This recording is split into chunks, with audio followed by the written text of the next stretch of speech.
Hey, how are you doing tonight, whatever it is?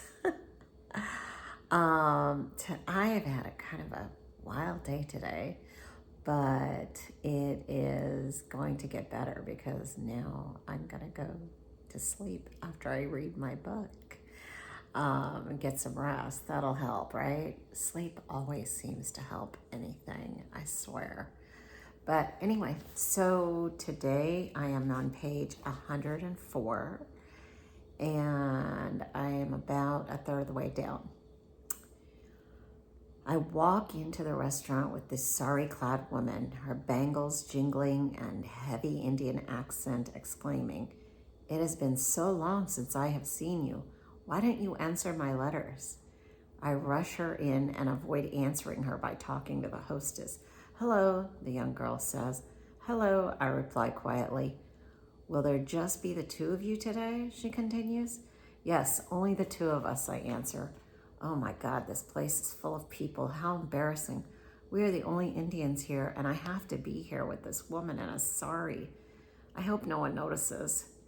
It's too late. There are not many Indian women, let alone women with saris on in this town of only 35,000. Everyone is looking at us. I am frantic. I need to sit down and hide out in a booth. "Could we please have a booth?" I beg. "Anything so that I can disappear and not be seen." The hostess shuffles us back to the booth and we sit while she hands us the menus. Above us, a cheaply framed print of plum blossoms with Chinese writing in blacks stands out from the wall.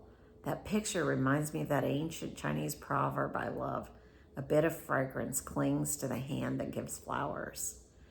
I heard that quote somewhere and loved it. For all I know, this writing could say anything.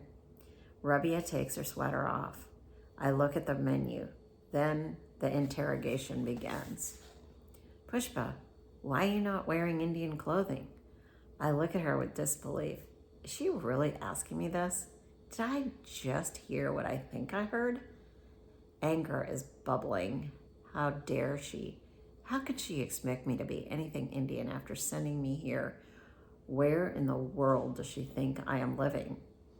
What is wrong with my clothes? I'm an American now, you know?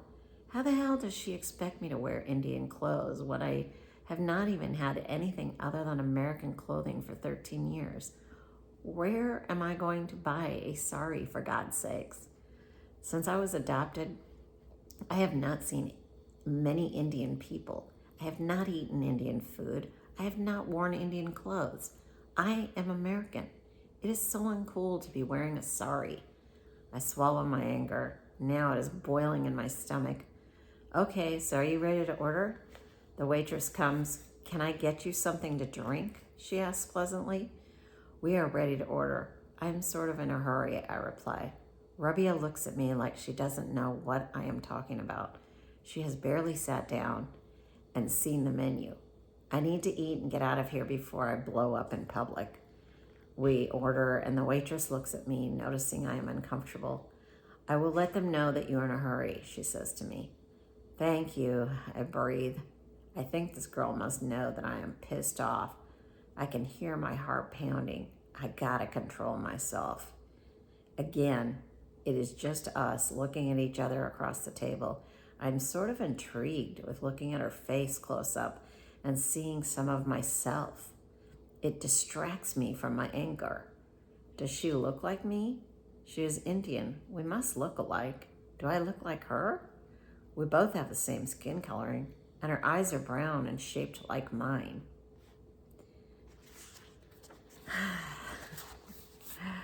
You know, it was so funny because this was the first time that I really saw an Indian woman close up, face to face, since I was 6 years old, since I left India. And it was a little bit strange.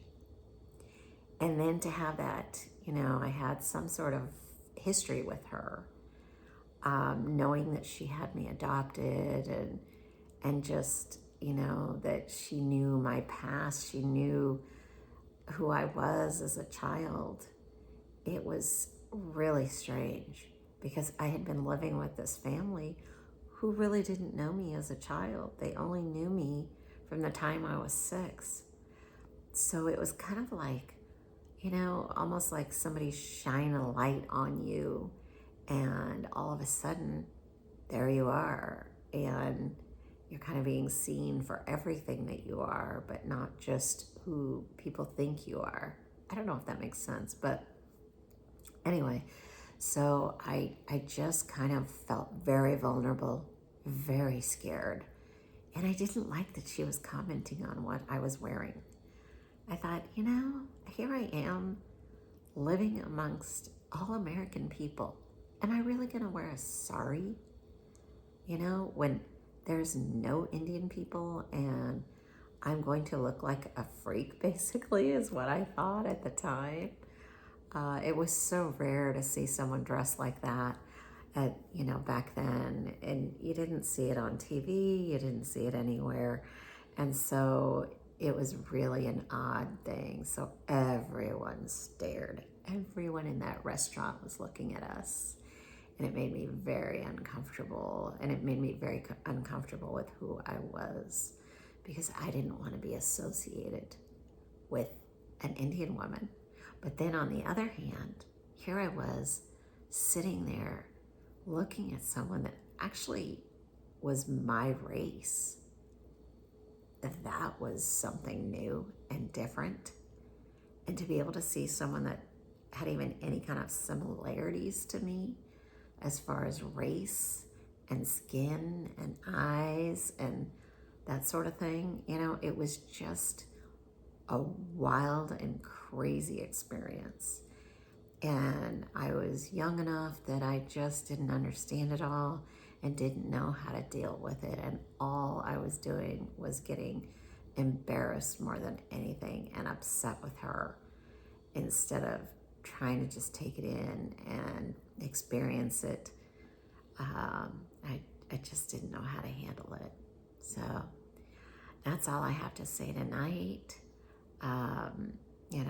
I hope that you feel like, you can be who you need to be whenever you need to be the person that you are, and that you never have to be anything but yourself, and that you can be proud of who you really are, whatever race you are, and whatever you look like, just be proud of who you are regardless, because there's only one of you in this humongous world and universe, and all the billions of people, and you're special. We're all each individually made and special, and I hope that you can feel that tonight.